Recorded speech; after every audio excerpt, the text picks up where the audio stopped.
everyone, and welcome to Classic Gaming Today, where we take a look at the gaming experiences of the past through the eyes of the present. I am your host, Tony, and today we're going to look at Super Mario Land 2, a side-scrolling and sometimes vertical-scrolling platformer, developed and published by Nintendo and released for the Game Boy in 1992. We're going to be talking about that in just a minute, but first, as is customary, just a little bit of housekeeping. This is episode number 28, and I am pumped to be here. I hope all of you are as well. I truly do want to continue to build a community around the podcast and classic gaming in general. And if you'd like to reach out, there are a couple of ways you can do that. I have an email address, which is classicgamingtoday@gmail.com. I also have a Twitter account with the handle @ClassicGamingT. So if you'd like to reach out, provide feedback, suggestions, recommendations, or just talk about classic gaming and technology in general, let me know. I am definitely interested in hearing what you think. For anybody who may be new, welcome. I do just want to go briefly over the anatomy of an episode because, for the most part, every single one of our episodes follows a very similar format and structure. We will always start by talking about history, the history of the game in question, the historical context of its creation, and then we dive into a pseudo-review. And I say pseudo-review because it's not like we assign a quantitative value. We don't assign a numeric ranking from 1 to 10 or 5 stars or anything like that. But we do talk about every game from several different perspectives. We will talk about the graphics. How does the game look? The sound and music. How does the game sound? The narrative and or story, if the game has one. Playability and controls, and the overall feel. What does the game feel like to play today versus when it was released 20, 30, however many years ago? We do all of that in order to reach a verdict as far as how the game holds up today. And to do that, we assign each game to one of several categories. At the very top of our list is the pantheon of classic gaming. If a game reaches the pantheon, you know it is that darn good. It is a certifiable classic. You should play that game today. It has not aged at all. It is just as good now as what it was when it was released. Just beyond the pantheon are our golden oldies. These are games that are still really good experiences. I still highly recommend you play them, but they're just a little bit below pantheon level. Still very worthwhile experiences, especially if you have nostalgia for the game or you love the genre in which the game resides. Go for it, play it. You will not be sorry. Moving on beyond our golden oldies are the mediocre mentions. Here's where we get into the games that I cannot recommend to the general population. That doesn't mean you're going to have a bad time necessarily. If you have a particular fondness for the genre, you may still have a good time with the game. But generally speaking, these games have aged a little bit too much, or they may have had a couple of issues to begin with. I cannot recommend them to the majority of the population. And then beyond the mediocre mentions, we get to the footnotes. These are the games that are best left in the annals of history. I have played them, so you don't have to. I cannot in good conscience recommend these titles to anybody today. They have either aged incredibly poorly, or they may not have been all that great to begin with. With that out of the way, we're going to start talking about the game of the day. That is Super Mario Land 2.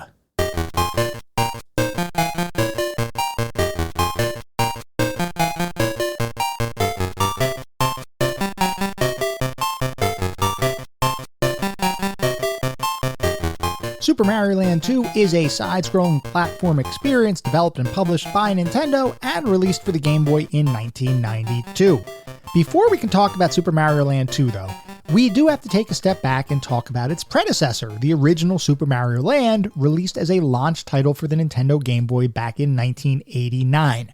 For anybody who may have been listening to the podcast for a little bit, you may recognize that we actually did an episode on Super Mario Land around a month-ish ago, a little bit over a month ago, I believe. So we're going to keep this section talking about Super Mario Land 1 relatively high level. We go into much greater depth when within that Super Mario Land original episode. So if anybody is interested, and that's actually back episode 23, so around 5 episodes ago or so. So if you're interested in learning more about Super Mario Land 1, feel free to take a listen to that one. We are going to keep it full enough so that anybody who didn't listen to that episode can at least appreciate the whole historical context, but not as deep as what we did in that dedicated episode. Anyway, Getting back to the story at hand, Super Mario Land, the original, was created by Nintendo's Research and Development 1, or R&D 1 group. That group was led by a man named Gunpei Yokoi. Yokoi had been a long-time employee of Nintendo. He had started back in Nintendo's playing card manufacturing factories back in 1965. For anybody who may not be aware, Nintendo was not always a video game company. They actually have existed for well over 100 years at this point, and they got a lot of their early business selling playing cards. So that was what Nintendo was doing when Gunpei Yokoi had joined the company. In his spare time, he created a prototype toy-like device, which was a mechanical arm that drew the attention of then Nintendo president Hiroshi Yamauchi. Yamauchi believed that the prototype mechanical arm could potentially sell on the toy market, so he asked Yokoi to develop the prototype into a full-fledged toy. Yokoi did so, creating the Ultra Hand, which was a toy that would go on to sell over 1 million units over the holiday season. And that event is what began a shift at Nintendo from purely a playing card manufacturer into a broader company, with toys being a new product line at the company. Yokoi himself would go on to invent and create a number of other toys for Nintendo over the years, and it was because of his inventive nature that when Nintendo decided to get into the video game market in 1974, Yokoi was tapped to be one of its earliest game designers. Around that same time, Shigeru Miyamoto was hired into the company. Miyamoto, as many of you might recognize, is the legendary game designer who would go on to create such iconic game series as Super Mario, The Legend of Zelda, Star Fox, and Pikmin. At the time, though, Miyamoto was simply the newest member of Yokoi's team, working on various tasks in support of Yokoi's creations. Miyamoto's rise to fame would come in 1980, when Nintendo was in a bit of a financial bind brought about by overestimating projections surrounding the North American launch of their newest arcade title, Radar Scope. Expected to be a big seller, Nintendo produced 3,000 cabinets of Radar Scope to sell in North America, but because of shipping delays, by the time the game reached North American shores, interest had waned, and only 1,000 cabinets, or around 1/3 of the total produced cabinets, were sold to arcade distributors. So Nintendo was looking for a way to recoup their losses, and Miyamoto came up with the concept to convert the unsold arcade machines into a different game, starring a mustachioed man who would need to rescue a princess from the clutches of a giant gorilla.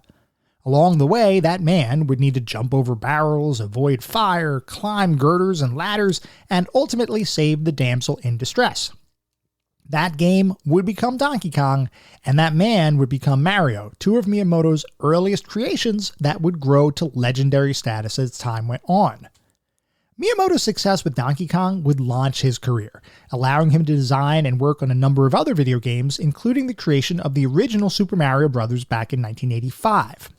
Along the way, Miyamoto and Gunpei Yokoi would develop a close mentoring relationship, with Yokoi often providing advice to Miyamoto to assist with the development of his titles. With Mario being a huge success, Nintendo believed that having a Mario title would be instrumental in launching any new consoles they were planning to release. In the late 80s, 2 new consoles were in the process of being created. One was a portable system called the Gameboy, while the other would become the Super Nintendo Entertainment System, or SNES, which was Nintendo's 16-bit advanced console designed to eventually replace the 8-bit Nintendo Entertainment System. So with 2 consoles in development, Miyamoto was tasked with developing early titles for the Super Nintendo, including Super Mario World, which would become a launch title for the system. With Miyamoto's focus on the Super Nintendo launch, the task of bringing Mario to the Game Boy would fall to Gunpei Yokoi's R&D 1 team, which incidentally was the same team that created the Game Boy itself. Yokoi had a long history in developing hardware and actual physical products. He had worked on the original, or actually conceptualized and invented the original Game & Watch back in the late 70s, early 80s. He also was the person that invented the directional pad for controllers. So he has had a long history in hardware creation. The Game Boy was yet another one of his creations, or at least his team's creation. So the efforts of Yokoi and the R&D 1 team would eventually result in the release of Super Mario Land as a launch title for the Game Boy in 1989. The team took great efforts to both preserve core elements of a Mario adventure as created by Miyamoto, such as the general side-scrolling platform gameplay loop and general world structure, but also evolved the formula, sending Mario to Sarasaland as opposed to the Mushroom Kingdom, having him save Princess Daisy instead of Princess Peach, and introducing a number of new enemies specific to the lands he was visiting, all of which were based in some capacity on real-world ancient civilizations such as Egypt and China. Shrinking a traditional television-sized Mario adventure down into a form that could be played on a console in your pocket did require some compromises, and the game would be one of the shorter Mario adventures ever created, clocking it at only 12 levels across 4 lands. Graphics would similarly be simplified, with the overall presentation shrinking down Mario and the game world size in order to fit on a Game Boy screen. That said, despite being a simplified version of a Mario game, Super Mario Land still sold extremely well, even outselling Super Mario Bros. 3, which was widely considered to be one of the best NES games ever created, and certainly at that point was the most complex Mario adventure released to date. With the success of Super Mario Land, it is only natural to assume that there would eventually be a sequel, and that's exactly what would happen, with work beginning in earnest in November of 1991. So with Gunpei Yokoi once again acting as the producer for the title, a team was formed to create the new Mario entry, which would once again not have Shigeru Miyamoto's involvement.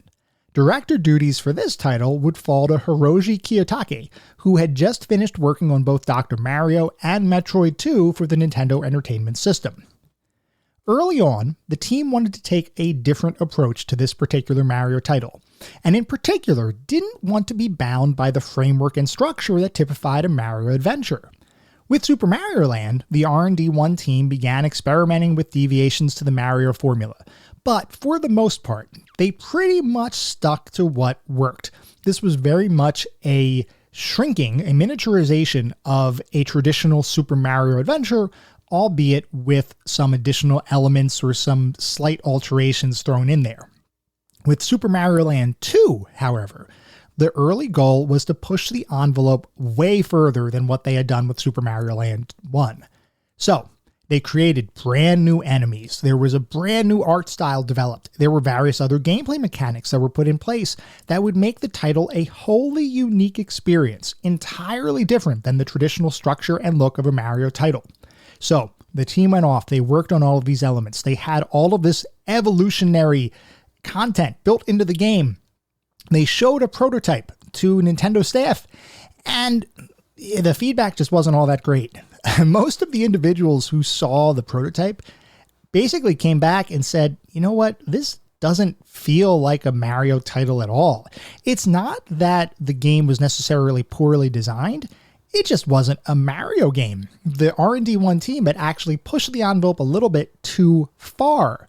So the development team went back and forth with the feedback and trying to wrestle with what they were going to do.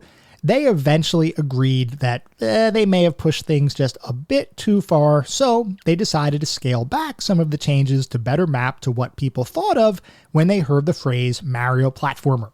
With the design for Super Mario World, which was the Super Nintendo version of Mario that Miyamoto had been working on, that became the general framework that they most closely tried to align with.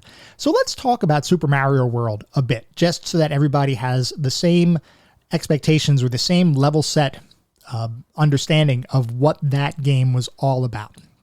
Super Mario World would release as a launch title for the Super Nintendo system.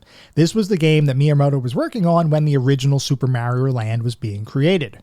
And the game itself would serve as an evolution to Super Mario Bros. 3. So Super Mario Bros. 3 had introduced an overworld kind of concept. They added new power-ups. You had the ability to fly. There were a lot of different enemies. You had much larger enemies in some areas. And just the overall system was much evolved from the earlier Super Mario titles. Super Mario World would similarly evolve from Super Mario Bros. 3. New items would be added, new power-ups such as the cape, which is probably one of the most influential power-ups there.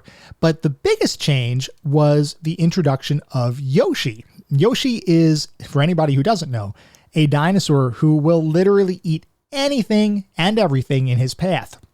Interestingly, Yoshi was originally intended to be included in the original Nintendo version of Super Mario, but couldn't be included due to technical limitations. With the Super Nintendo, that was no longer an issue because technically it was a much more powerful system. Beyond that, there were some additions or other additions made to the game. There was a spin move that was added, which could be used to break blocks as well as bounce on certain hazards.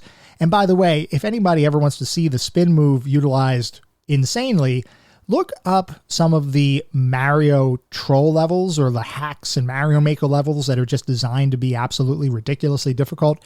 And you will see people bouncing on stuff that should not be bounceable. And they're really using some of those controls to great effect.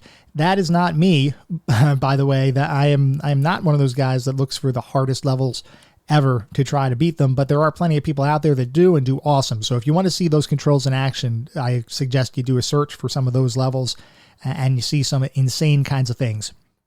Anyway, across Super Mario World, there would be 96 levels in total, so a dramatic expansion overall to the overall Mario formula. And there would also be secret levels and paths out of individual levels. So Super Mario World was a big deal. It was a gigantic game. It was the natural evolution of what had come before it, but it really turned things up and it pushed the envelope forward as it relates to a Mario game. So the team behind Super Mario Land 2 took Super Mario World and they used it as the general framework for their game. They redesigned the Super Mario Land 2 that they had gone a little bit too far with. They started to redesign that. So they pulled in some of the elements from Super Mario World into their title, while at the same time evolving the original non-standard concepts originally introduced in Super Mario Land 1. This design would manifest itself in multiple ways throughout the development of the title. Specifically, the game inherited the overworld concept from Super Mario World, as well as the general art style, albeit with its own unique flair, and we'll talk about that in a little bit. There was also the newly introduced spin jump move that Super Mario Land 2 would pull directly from Super Mario World. At the same time, though, there were a number of elements from Super Mario Land that were improved upon. And let's talk about those specifically, because this is the sequel to the original, obviously. And as you would expect with any sequel, generally speaking, the teams try to do bigger, better, more amazing things. There was definitely evolution here between the original Super Mario Land and Super Mario Land 2. So let's go line by line. We're going to start by talking about the graphics. These were much more zoomed in and detailed. So for anybody who played Super Mario Land 1, the graphics or the screen, it was basically like taking a television screen's worth of information and miniaturizing it and shrinking it down onto a Game Boy screen. What that meant is that the overall zoom ratio, for lack of a better term, was pretty much preserved on the Game Boy screen. But what that ultimately ended up causing is graphics that looked really small. And yes, there was some detail there, and I think the team did a good job with trying to create the detail or show the detail given those limitations, but everything seemed really, really small. In Super Mario Land 2, because the team had become much more familiar with Game Boy development and what they could actually do, they changed that zoom perspective. They actually zoomed in closer so that when you're looking at Mario or the other characters in the game world or just the game world itself, things feel much more like the size that you would expect from a Mario adventure, specifically Super Mario World 2. The only difference is you didn't have quite as much screen real estate. So you were really zoomed in on the details, or you were really zoomed in on the experience. That just meant more scrolling. It didn't necessarily mean a lack of detail. So they really changed the graphics as they moved from Mario Land 1 to Mario Land 2. On the controls front, there was definitely a shift, and they introduced a more traditional feeling of inertia to Mario's movement. And we talked about this before with our Mario Land 1 episode, but when you move in a Mario game, there is a general assumption that you will have some sort of momentum or inertia as you're running around or jumping around, and you're not going to come to a hard stop as soon as you hit the ground. You kind of have to press in the opposite direction in order to actually stop the forward movement, or at least stop it quicker.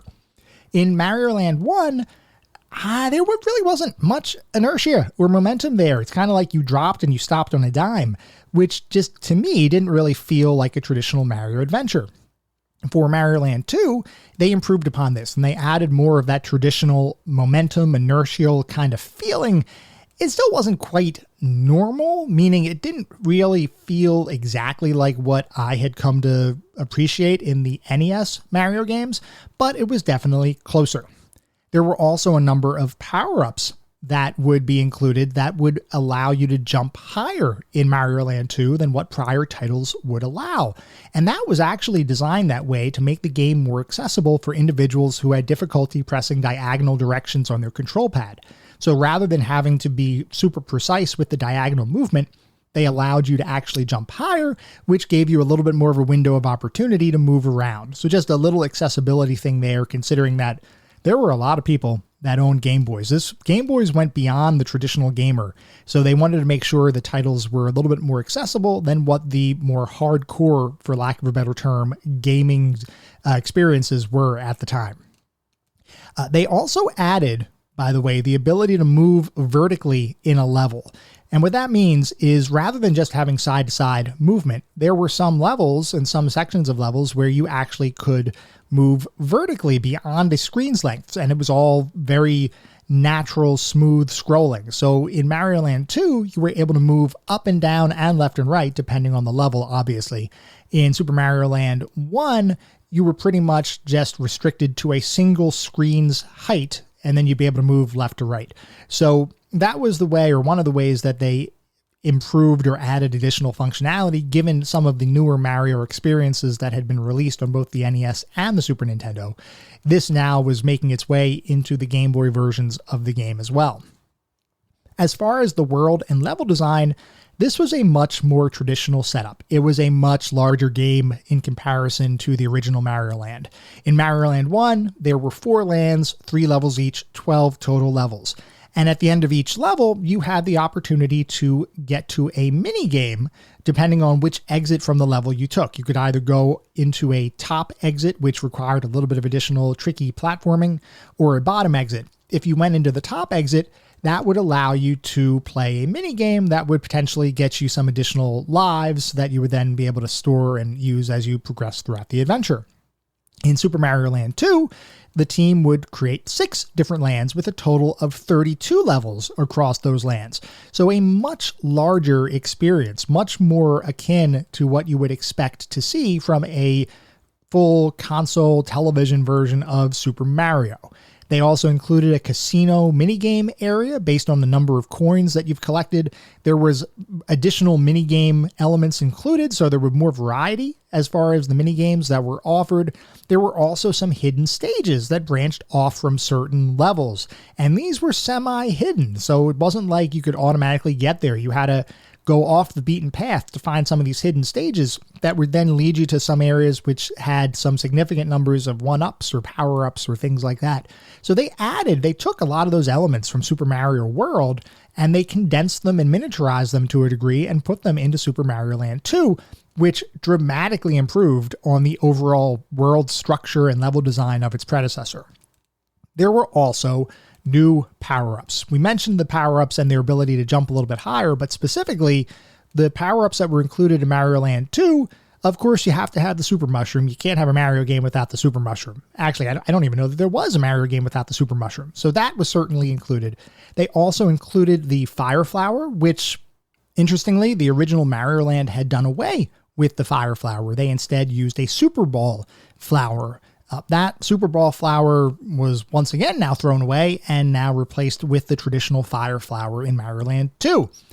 They also included a carrot that could turn Mario into a bunny, which would allow him to float through levels pretty much indefinitely. And there was also one level that utilized a spacesuit that allowed Mario to fly in zero-gravity environments, most notably space. Beyond design elements that were either borrowed or evolved, there were also a number of new features and innovations that were created specifically for Super Mario Land 2. So in what I believe was a first from a storyline perspective, Super Mario Land 2 was designed as a true direct sequel to the original title, picking up pretty much where the first game left off. Most Mario adventures are standalone despite having numerical entries. So if we think back to the first 3 Super Mario Bros. Games on the NES, Super Mario Bros. Was in the Mushroom Kingdom, you're navigating around, you're doing all sorts of stuff. Super Mario Bros. 2, which we're talking about the North American release of Super Mario Bros. 2, was an entirely different experience, entirely different adventure. Even though it was part 2, it didn't really follow per se from part 1. And similarly, part 3 didn't follow from part 2. There was really no connection there other than existing in the same world or the same overall lore. So Super Mario Land 2, however, would directly follow from Super Mario Land 1. And the narrative that's provided for the game in the game's instruction manual and on the box basically says this is happening right after Mario returns from Sarasaland, and he finds out that something bad has happened to his castle, and now he has to go off and do something to save it and to get it back to him. So the game was a direct sequel, not just numerically, but storyline-wise, it directly followed the original Mario Land 1. Also in Mario Land 2, there was no princess to save. In most, if not all Mario titles, Mario's going on an adventure in service to somebody else, and most of the time that is the princess, whoever that princess might be. In this game, though, he's chasing after 6 golden coins in order to reclaim his own castle that had been stolen from him while he was adventuring in Sarasaland. So in this way, the game would be much more self-centered. This is a personal adventure for Mario. It's not about a damsel in distress. There were some graphics and character choices as well that can best be described as progressive for a Mario game, I guess, or at least certainly outside the box. The biggest example here is the Jason Voorhees-like hockey masked enemy with a knife sticking out of his head in the Pumpkin Land levels. Not nearly as cute as your typical Koopa Troopa, and I'm actually surprised that an enemy with that design was going to be able to make it into a Mario game. Definitely something that you would not see in the traditional Mario adventure.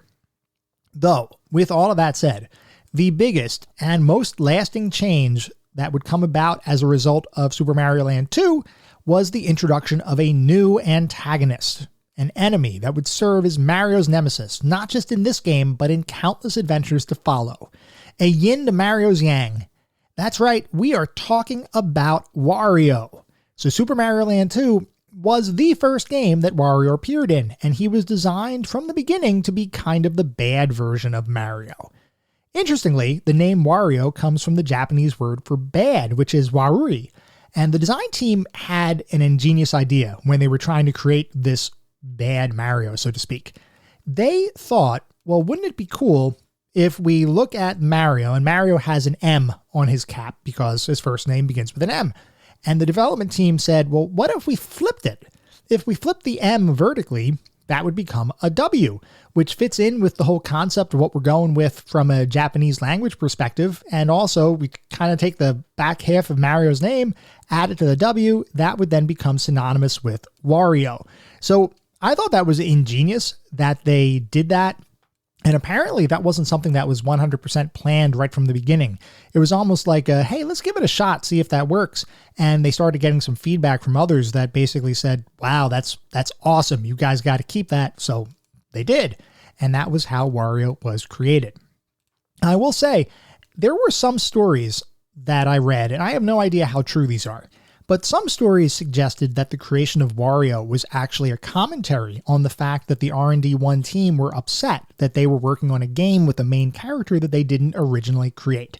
Like I said, I have no way to prove if that was true or not, but I did find it interesting that during one interview with the design and development team shortly after the game's release, they were asked to sum up Super Mario Land 2 in a couple words. And you know how sometimes they do this. They're like, hey, if you can sum up everything into a word or 3 words or less, what would you say? What is the main takeaway from this experience? So they asked all the development team, and one of the individuals, the director of the game, Hiroji Kiyotaki, had said that the takeaway from this game is that it is Wario's big debut. Didn't even say anything about Mario or his adventure or anything else, but his focus was on Wario. Now, the interesting thing there is that he also designed the character Wario, so there might have been a little bit of a bias there. But at the same time, I could see where there might be a little bit of, well, hey, Wario is our creation, so that's what I want to focus on. I don't necessarily want to focus on the things that came before, or that the things that were the brainchild of somebody else, even if they were the brainchild of somebody as legendary and influential as Miyamoto. So once again, I have no proof there, though I do think it's interesting that Super Mario Land 3, which would also eventually be developed by the R&D 1 team, rather than being named Super Mario Land 3, would be named Wario Land, and then kind of the byline or the tagline is Super Mario Land 3. So the next game would entirely focus on Wario as your main character. So maybe there is something there. I don't know. I have no way to prove it, but I did find it interesting. Now, the thing is that the game itself wouldn't really delve into the true origins of Wario's hate for Mario or the reason why they're rivals. But there was a later comic that would be published in Nintendo Power that would tackle that very topic. And the way they did that was they took this comic, or they created this comic, and it was effectively a retelling of Super Mario Land 2, albeit with more backstory. So the story goes like this. Mario and Wario were childhood friends, but Wario felt that Mario was always trying to tease him and bully him or force him to play cowboys. Though when they played cowboys, Mario would never let Wario play as the sheriff. Mario always needed to be the sheriff, and Wario would always be kind of the side character. And that manifested itself into a lifelong hate, which would eventually drive Wario to take Mario's castle while he was away adventuring in Sarasaland. That comic would eventually end with Mario victorious, though once again falling into his old ways by suggesting that they play cowboys, with Mario once again acting as the sheriff, as Wario still sits in the background, continuing to lust for revenge. Now, that story, and as I was thinking through it and reading it and kind of feeling how I felt about it, it kind of portrays Mario as a bit of a jerk. I mean, I'm sure there was a degree of Wario imagining some of these slights that may or may not have been intended. I'm assuming probably more on the not intended side, but I don't know that Mario is a totally sympathetic character here. I can kind of see Wario's point. So that's the origin, or that is, as Nintendo Power described it, that is the origin of Mario and Wario's lifelong rivalry. Turning our attention to the sound effects and music for the title, the first thing that somebody will likely notice is that the sounds in the title simply sound a little bit different than a traditional Mario adventure. According to the game's composer, Kazumi Totaka, this was an intentional shift. He was interviewed back in 1992, and he explained that the team didn't want players to experience sound effects and music similar to Super Mario World, which was a huge, colorful, advanced 16-bit game. And then, having experienced that gigantic adventure, they didn't want them to become disappointed that the game that they were playing was limited in comparison, both in terms of screen size and overall technical capability. Totaka believed that there could be a psychological dissonance happening where they hear a sound effect set that is exactly the same as the bigger console-based 16-bit version of Mario and draw a negative association because they're not experiencing the rest of that big console adventure.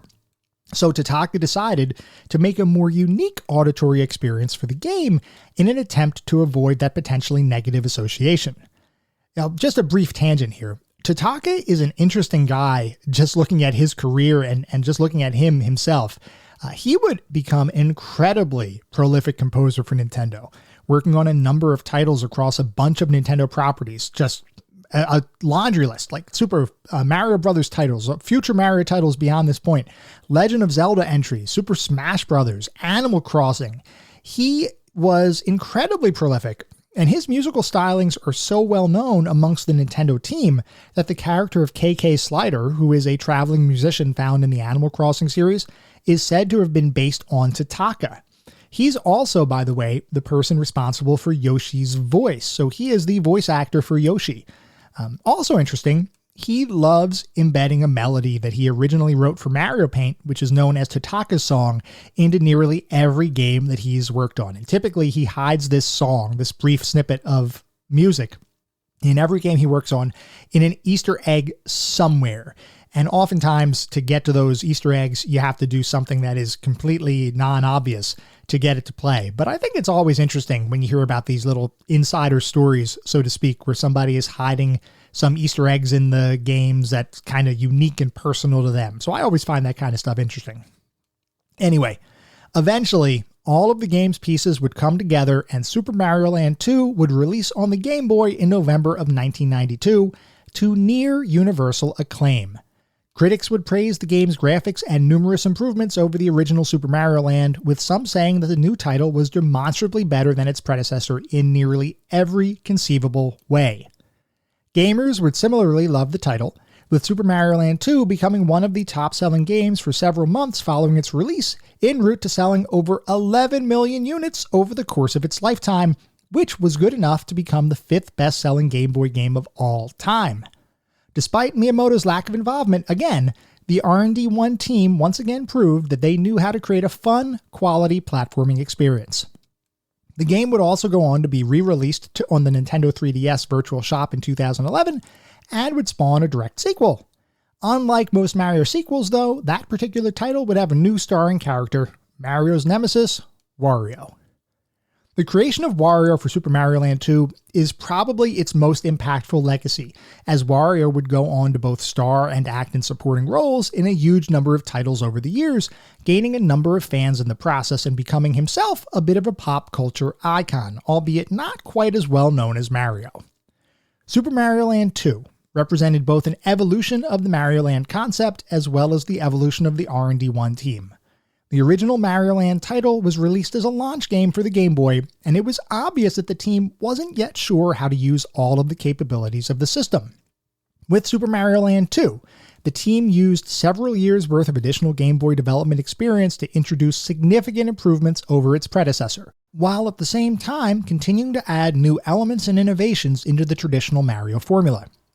That combination of new features and gameplay evolution, coupled with the debut of a sensational new character, would create a beloved experience that continues to remain relevant to this day.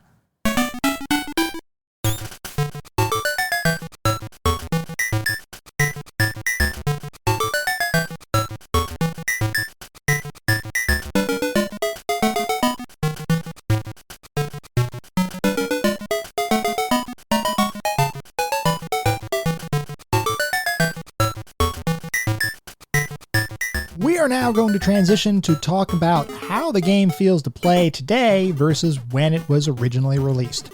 So Super Mario Land 2, just as a refresher, is a side-scrolling platformer, also some vertical scrolling elements included, that was released back in 1992. And as you would expect, you control Mario, and you return to your castle after adventuring in Sarasaland during Super Mario Land 1, and you find it occupied by your childhood nemesis, Wario, and it is time to take it back.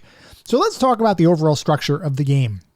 There is an overworld, similar to Super Mario World, where all of the different lands are connected. Now, there is a new twist here, because every single land, other than Mario's castle, which is blocked off by needing 6 coins to access, every single land is accessible from the very beginning of the game. It's truly an open world map.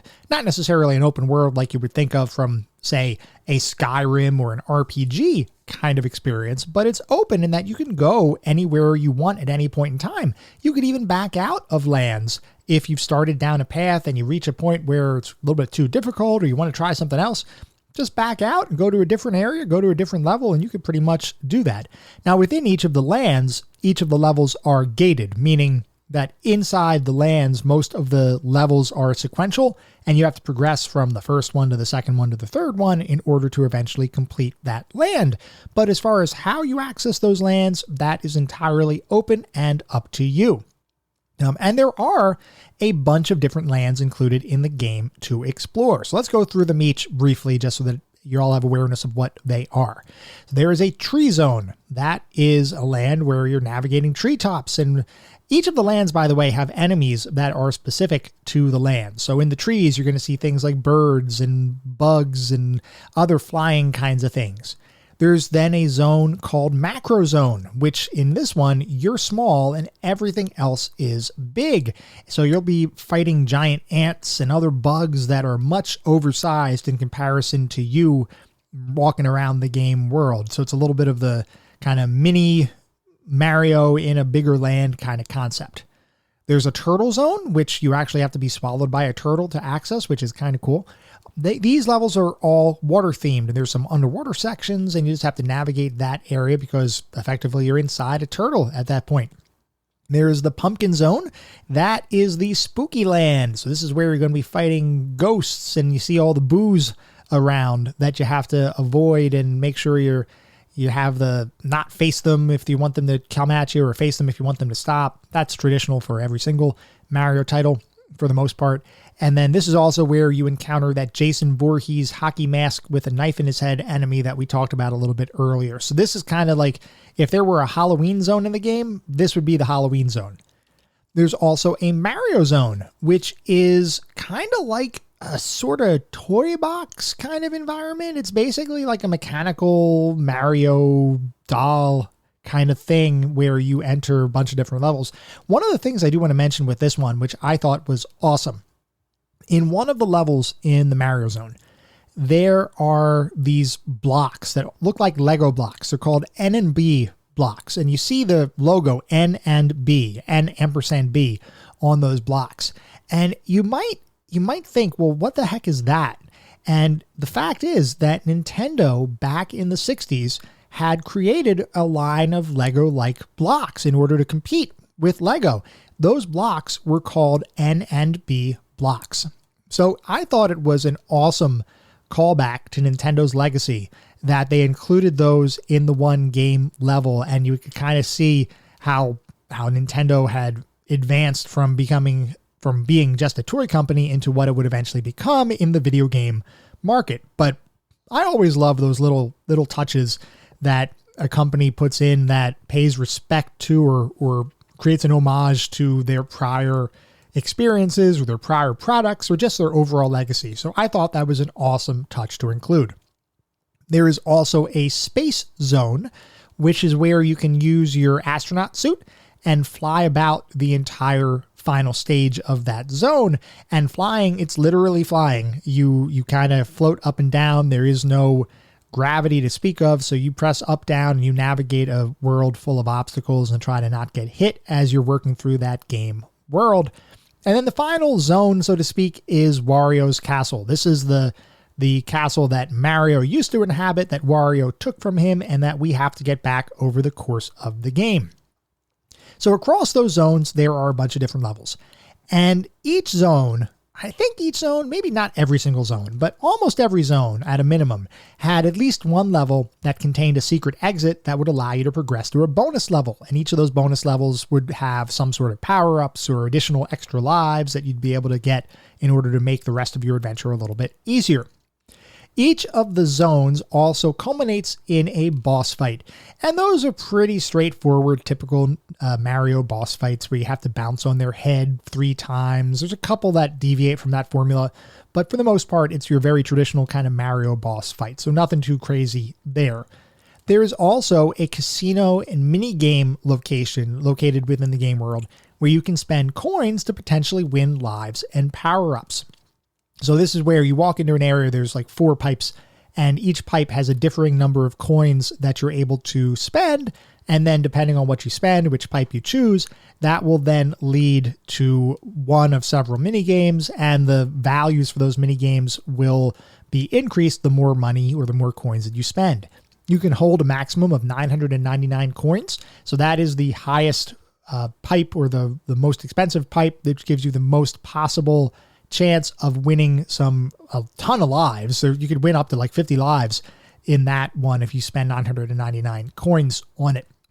Now, that being said, and kind of a natural follow on from that, is that in this game, coins do not give you extra lives directly. Normally in a Mario game, or at least most of the time in Mario games, you collect 100 coins, that gives you an extra life. In Super Mario Land 2, that doesn't happen. You are collecting coins in order to potentially spend them at this casino minigame area. So you just accumulate them for the purpose of playing that casino minigame kind of area. And I did, by the way, for the purposes of this, I did collect 999 coins to see what that overall payout was. And like I said, you can win a ton of extra lives there. Definitely helpful as you move throughout the game. Otherwise, this is pretty typical Mario gameplay. You jump on the individual creature heads to defeat them. If you kill 100 creatures, you do get an extra life. So that's kind of the way they flipped it around a little bit, where rather than basing extra lives on you collecting coins directly, if you defeat 100 enemies, you will gain an extra life. So I thought that was a nice touch, a nice way to include a way to get additional lives while playing the game, but not necessarily tie it to the coins, since the coins were going to be used for a different purpose in this particular title. Similar to Super Mario Land 1, each level has 2 exits, not counting the secret exits that are in some of the levels, but each level has 2 exits. If you go down to the very easily accessible bottom exit, you just move on to the next level, no big deal.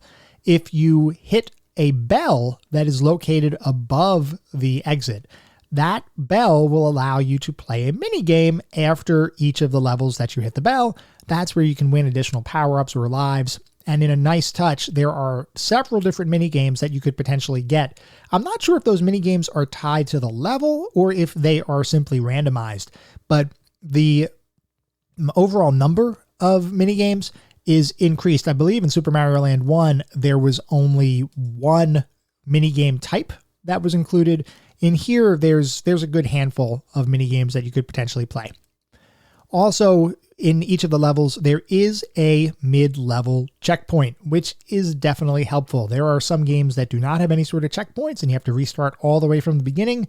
Hey, that's part of design, and different games are designed differently, but this is a very traditional kind of Mario adventure. There is a mid-level checkpoint included in almost all of the levels. We did talk about power-ups a little bit earlier, so I don't want to spend too much time going into more detail here, but just to go over the list of what we have going in this game, you do have the Super Mushroom, which makes you bigger. There is a 1-up heart, which is similar to Super Mario Land. The reason behind that is normal Mario adventure games or Mario games in general, the 1-up is a mushroom. It's a differently colored mushroom than the power-up mushroom or than the Super Mushroom. But on a Game Boy screen, you can't really distinguish colors. So rather than use a mushroom that would look identical to the Super Mushroom, they've decided to go with a heart that floats on the screen that you collect for your 1-up in this game. And that was the same exact way they did it in Super Mario Land. I think that makes perfect sense given the limitations of the Game Boy display. There's also Star Power, where you become invincible for a brief period of time. That's pretty much customary for every single Mario game. There is a Fire Flower here, and there is an interesting graphical element to the Fire Flower, because in Super Mario Land 2, similar kind of restriction as what we saw with the 1-up heart versus the 1-up mushroom. When you get the Fire Flower, you stay the same size as what you would be if you had just picked up the Super Mushroom. So how do you know that you have firepower versus just being a larger Mario? Because in the regular NES versions or the Super Nintendo version, you get colored a little bit differently. And on the Game Boy, you can't really do that. So if you pick up the Fire Flower in Mario Land 2, you will have a feather in your cap. The Game Boy can't display colors, but it can certainly display a couple of additional pixels. So that is how the team was able to distinguish between the Fire Flower and just traditional Super Mushroom growth. Now, I do have a slight irritation with the way the game handles these power-ups, and there are a couple other power-ups. Particularly, there's the bunny ear power-up, which allows you to float through levels and kind of trivializes many of the levels too. We'll talk about that in a minute or two. But just generally speaking, I do have a slight irritation with the power-up system. If you pick up any power-up, it will overwrite whatever your current power-up is. And that doesn't matter if the power-up you pick up is in a lower tier. So as an example, let's say you have firepower and you pick up a mushroom, a Super Mushroom. The firepower disappears and you then just become normal Super Mario. So even though the mushroom is a lower tier power, it replaces the Fire Flower. And I don't believe that's the way that has worked in most, if not all, other Mario adventures. I have played pretty much every Mario game, and I don't recall off the top of my head where picking up a lower tier item would replace the upper tier item. I also know that most of the time Mario adventures are pretty smart in that once you have firepower, as an example, it's not going to throw the Super Mushroom at you. It's just going to give you an additional Fire Flower. So Maybe there's some mechanic there that doesn't necessarily come across all the time, but I did find that a little bit irritating when I found that out, when I was playing the game and I picked up a mushroom after I'd had firepower, and I was like, oh no, I don't want to lose that. So just one thing to keep in mind. Before we move into the more specific aspects of talking about the game with graphics and sound and all that good stuff, I do want to take a look at the back of the box because, as you guys know, I love taking a look at the box for these games. I enjoy seeing how the teams marketed their games and how they were trying to sell the games to people, because a lot of times around this time, when we would go into a store, we wouldn't necessarily know what we were getting. It's not like we had the internet to look up gameplay videos, and sometimes we didn't even have a ton of coverage in magazines. So we kind of had to go off of what the box showed. If we were walking around a video game store and we saw a cool looking box, we might pick it up, flip it over, and read what is on the back of the box. And that was a core component of our overall buying decision. So for Super Mario Land 2, the back of the box says, Temper Tantrum Tyrant seizes Mario Land. In his greatest Game Boy adventure, Mario faces off against his evil rival Wario, who has captured Mario Land and turned it into his private playground. To toss Wario off his ill-gotten throne, Mario must search all new worlds for the 6 golden coins that unlock the gate to Mario's castle. A mob of monsters old and new seek to stop him. Along the way, through 6 zones, Mario can nab power mushrooms, superstars, and fire flowers for extra power. And if he eats the magic carrot, he'll turn into a high-flying hare. The battery pack saves your game in progress in this biggest Game Boy Mario adventure yet. And then there are a couple of screenshots of the game, and it does have another blurb that says it includes a battery backup, which we did not mention yet, but which was a nice touch in that you could, and this was the first Mario Game Boy title, it's only the second one overall, but the first one that would include a battery backup where you can pick a file to save your progress to, very similar to what you saw in Super Mario Bros. 3 as well as Super Mario World. So that's what the back of the box said. And granted, with a Mario game, you kind of know what you're going to be getting into. Mario is a pretty well-known property, and even back then Mario was a very well-known property, so I don't think anybody's going to look at this and think, oh, who's Mario? But it is always interesting to see what the box says. So let's move into talking about the more specific elements of the game. We're going to start by looking at the graphics. These visuals are so improved beyond the original. It is a bit zoomed in, but it's a reasonable facsimile of Super Mario World styled visuals. It looked really pleasing to the eye. The sprites were incredibly detailed despite not having any colors. It really popped on the screen, which is odd to say when you're talking about things that have literally no colors. It's literally a grayscale kind of 1-bit, 2-bit kind of experience, and it just looks good. It's very detailed pixel work in each of the sprites. All of the level graphics, all of the levels and the environments all looked similarly good. The characters' designs, they felt just like a Mario title. This felt like coming home. Super Mario Land 1 was a little bit different. Super Mario Land 2 felt like a full-fledged Mario adventure, albeit with some interesting additions. And I keep talking about the Jason Voorhees character with the hockey mask and the knife in his head. The only reason I keep talking about that is because it is so odd to me that character existed in a Mario game where everything up to that point had been really cutesy kind of characters. And then you have this hockey mask guy with a knife sticking out of his head. It was just definitely different than what had come before. The overworld also looked pretty interesting, and it drove you to want to explore. And there are a couple of secrets there, or a couple of levels that I'll say are off the beaten path, not necessarily part of any of the individual zones, that you just explore because it's there. And the overworld definitely makes it feel like a very inviting kind of experience. It's honestly just a really good looking game. And it's kind of dramatic how much better Game Boy games looked just a couple years after the console's release. And that happens a lot with consoles in general, where at launch, people are still trying to figure out how to get the most bang for your buck or the most power out of the system. And then over the next couple of years, they really figure out how to harness that technology to deliver something truly great. This is an example of how that evolution is absolutely prevalent or is very visible. Just by looking at the graphics, the game is dramatically improved from its predecessor. Moving on to the sound and the music, this is actually an area where I feel like there was a little bit of a miss. That's not to say that the music or the sound effects weren't good, because they were. I think they were enjoyable and they were good as standalone kind of music or sound effects. It just felt a little bit, to me, too divergent from what I think of when I think about Mario music. The original Super Mario Land, from my perspective, was much more memorable and in line with my expectations, and the music for that game was absolutely incredible. The music here is good, just didn't feel like Mario music.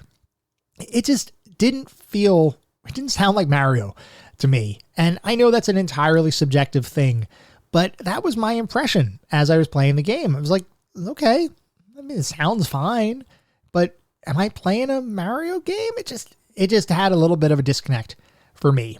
If it wasn't associated with Mario, like if this was a game soundtrack for some unrelated Game Boy game, I don't think I would really have a complaint. The music from a technical perspective was well composed. It sounded good. The sound effects all sounded good. They were clear and crisp, and they really came across nicely on the Game Boy speaker. But overall, it just didn't feel totally like a Mario experience, which, as we know, was actually one of the intentions behind its creation. So it seems like the team hit the mark. It's just, for me, I would have much rather that mark been closer to a traditional Mario kind of auditory experience. Moving on to the narrative and story, this is a direct continuation of Super Mario Land. And we talked about this already a little bit, but just to summarize, Mario returns from his adventure in Sarasaland, where he had saved Princess Daisy, and he finds out that his castle, which, by the way, I guess Mario has a castle, is occupied by his longtime nemesis, Wario. The door to that castle is locked, and he needs to get 6 magical coins in order to unlock those doors. So Mario sets out to find those coins, each of which are held by a boss in the game world, and those bosses are associated with individual zones or lands that you'll have to navigate as you play the game. Once you find those coins, you can begin your assault on the castle in the hopes of recovering what is rightfully yours. So I actually enjoyed this storyline, and I know that in the past I've mentioned that for me, platformers don't really need a deep story, and this isn't that deep of a story either, but I love the concept of introducing a direct nemesis to Mario. And I also love the fact that this particular journey isn't defined by saving a damsel in distress, but is instead focused on exacting revenge and recovering something of Mario's that was lost. Generally speaking, I enjoy nemesis kinds of storylines, so this is probably something that's a very personal thing for me because I just enjoy those kind of stories, whether it's in TV, movies, video games. Anytime when you introduce a nemesis that's kind of like the alter ego or the direct opposite of another character or of a good guy, I just love those kind of things. Like if you ever watched, I know this is a tangent, but if you ever watched Knight Rider, my favorite episode of Knight Rider is when Kit has to battle the evil Kit, and I can't remember the character's name, the other car's name, but it was like the exact opposite of Kit.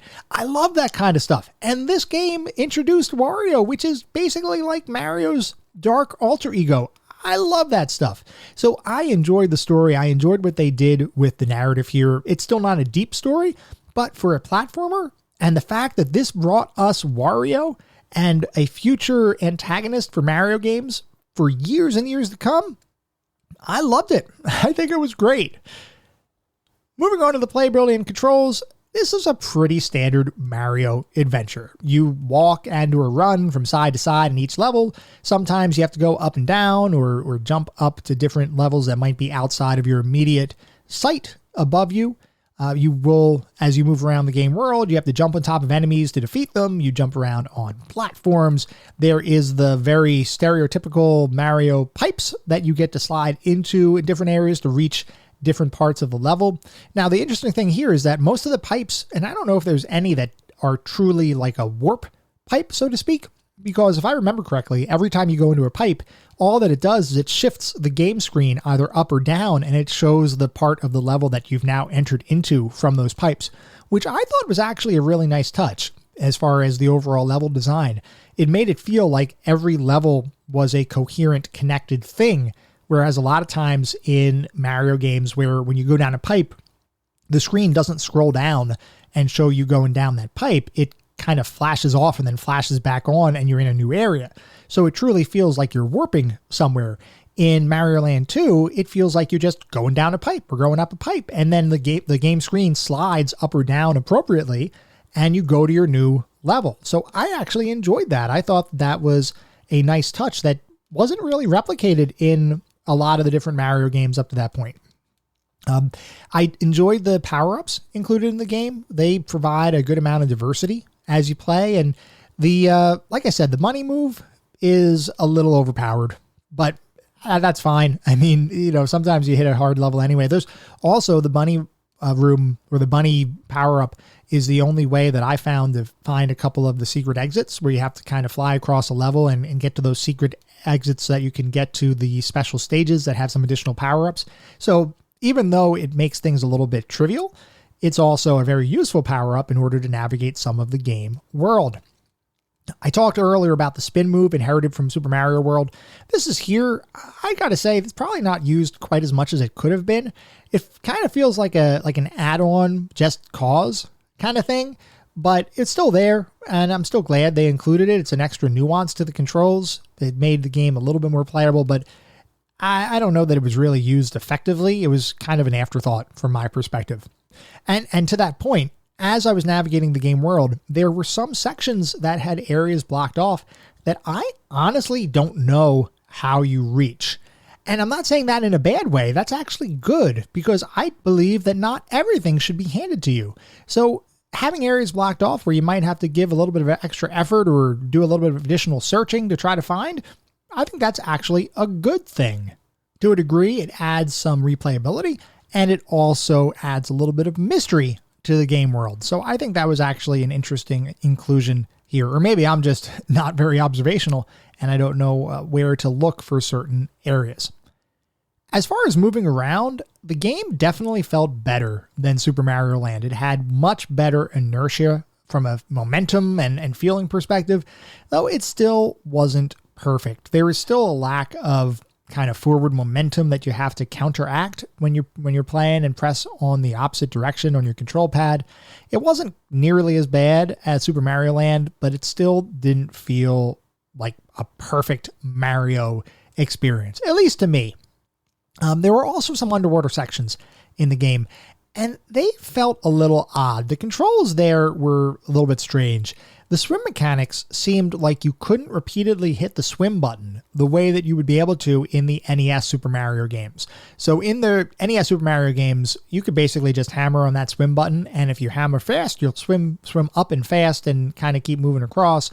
In this one, it's almost like rather than just hammering the button, you have to have more of a timing-based swim, which is totally fine. I'm not saying that that is a bad design. What I am saying is that it doesn't feel like Mario.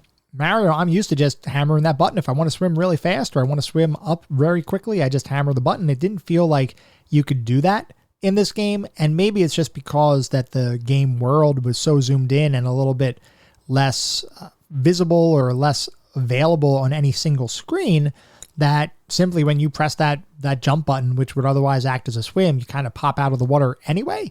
But I didn't particularly enjoy the underwater swimming sections in this title.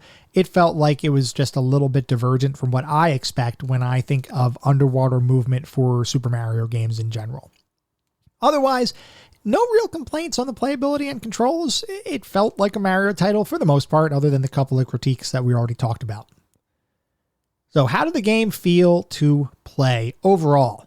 For the most part, I think the game felt great to play. It was a vast improvement over the original Super Mario Land in every possible way. That said, I do have one major critique for the overall experience, and this all has to do with difficulty.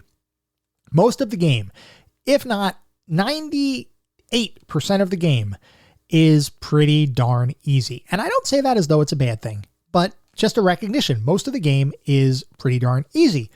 The issue is everything feels fairly similar difficulty-wise. The entire world, and you would expect that because the entire world is open. You can explore the world at any point, in any given set of times. You can explore wherever you want to go, except for the final level, of course. But any world that you want to navigate to, you can go immediately from the very beginning of the game and progress through their levels. The thing is, once you beat all of those worlds and you have your 6 coins and you're able to go into Wario's castle, the game becomes much more difficult. The final level of the game is ridiculously difficult in comparison to the rest of the game.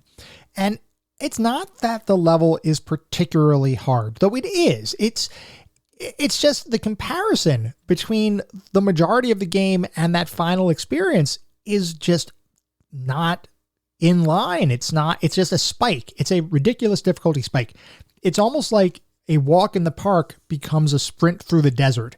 That's what it feels like, because when you get into that, or let's take a step back. Most of the levels up to that point had a mid-level checkpoint. They were fairly well designed as far as enemy placements and overall flow of the levels. But the final level has no checkpoints, and it is long. And some of the platforming sections are pretty difficult. And the thing is that if you happen to lose all your lives, you lose all of the coins you've collected so far. So you have to go back and beat all of the bosses again before you can reattempt the castle. And the bosses aren't that hard, so it's not like it's a ridiculous thing to ask, but it's still kind of time consuming. It still adds some additional time there. And the fact that the difficulty spike was so severe means you're probably going to lose some lives in the process because you're just not ready for it. You're not ready for that level of spike. To put it into perspective, when I went into the final level, I had almost 30 lives banked. I had gone to the casino thing. I won 20 lives on the casino spin after spending 999 coins. I had accumulated some additional lives just from playing the game in general. So I had around 30 lives going into that final level. I used all of them up and then some before I figured out the best way to deal with the castle. Though I never fully died, I never absolutely lost all of the coins and had to redo the bosses. What I ended up doing was leaving the castle whenever I got really low on lives and do a little bit of farming. So you can go back to any levels that you've played. It's not like you can't go back to them. You can go back to them and you could farm some lives. So I did that and then went back to the castle and then eventually figured out the best way through the level. It's just that the castle is a really big bump in difficulty. As a singular level, it is definitely not as difficult as some levels in other Mario games, but it is very much a divergence from this game's traditional levels.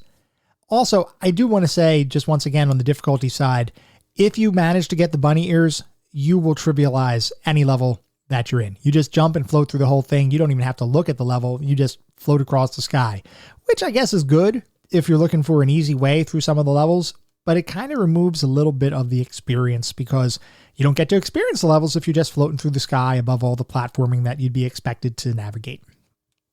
Despite the almost too easy difficulty until it becomes significantly almost too hard in comparison, the game was really a great experience. It felt really good to play even today. So what is our verdict? Where does the game sit? First, I want to say that this absolutely improved upon its predecessor dramatically in every way. I cannot stress enough how much better this was than the original Super Mario Land. I've played both relatively close to each other. It's only been around a month or so in between when I played each one. And that makes the improvements feel even more noticeable because it's fresh in my mind. I remember what Super Mario Land felt like, and I was able to compare directly to what Super Mario Land 2 feels like. And I wasn't even intending, by the way, to do an episode in Super Mario Land 2 until I played the game. And I thought to myself, wow, this is so much better. Not to say that Super Mario Land 1 was bad, but this is so much better. I felt the need to talk about it. So that was why I decided to do an extra episode on Super Mario Land 2. This really was one of those games where a lot of the elements came together to create what is probably one of the best platform titles on the Game Boy. Its graphics, sound, the general gameplay design still holds up today to create a truly fun, albeit still a relatively short experience. Despite some of that uneven difficulty I was talking about, I truly believe that Super Mario Land 2 deserves a spot in our pantheon of classic gaming. It is a title that should be experienced by anyone who has even a passing interest in platforming titles, and it's one of those games that, while not perfect, is still a worthwhile experience even 30 years after its release.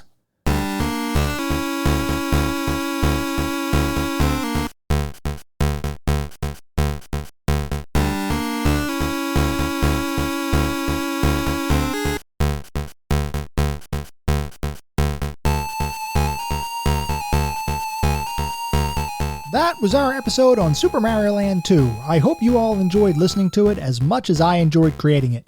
If you'd like to reach out, let me know how I'm doing, or give advice, comments, feedback, suggestions for future episodes, or just talk classic gaming and classic technology, I would love to hear from you. And there are a couple ways you can reach out. I have a Twitter account with the handle @ClassicGamingT. I also have an email address, which is classicgamingtoday@gmail.com. So if you'd like to have a discussion or just exchange some notes or just kind of chat, let me know. I am definitely interested in hearing what you think. Before we sign off for the week, I want to mention that our next episode is going to be focused on the Terminator, specifically the 16-bit versions of the Terminator. So we're actually going to be looking at a few different versions of the Terminator next week. I'm excited to dive into that. I hope you are as well. And if you have any particular fond memories or not so fond memories of any of those Terminator experiences, feel free to write in. I'd like to know what you're thinking. At the same time, I recognize you're probably listening to this podcast on any number of podcast engines or services, so if you feel so inclined, I'd love if you could leave me a review. Let me know how I'm doing. This is not about bolstering star counts or gathering a bunch of 5-star reviews, though if that happens, awesome. That means that we're doing something right. This is really all about gathering feedback and trying to understand what we need to do to deliver the best possible podcast for everybody that may be listening. I am under no illusions that things are absolutely perfect. The only way, though, to continue to improve is to get that feedback and make sure that I am creating the best possible content for everybody out there. So please feel free to leave a review. No requirement, obviously, but I'm definitely interested in knowing your thoughts. We are continuously continuing to grow, and we are continuing to develop the community around this podcast, and I'm excited for what the future is going to hold. We'll be back in around a week with our next episode focused on the Terminator. Until then, remember, sometimes the games of the past are just as good, if not better, than the games of today. Goodbye, everyone.